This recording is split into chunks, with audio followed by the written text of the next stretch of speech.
This is a demonstration of the intermediate side plank from the McGill Big 3. This one is performed with a straight knee. So if you aren't very confident that your core is strong, you probably want to look at the video for the beginner version, which is with a bent knee.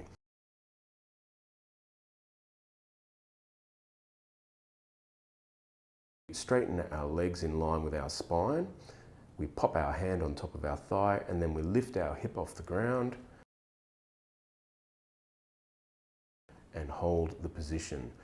This one we want to hold for approximately 10 to 30 seconds. We want to repeat this exercise usually 3 times per side.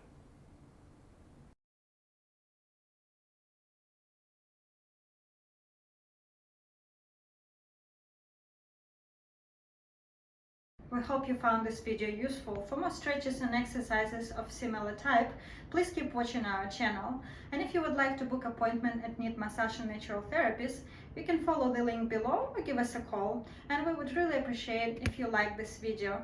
Have a great day.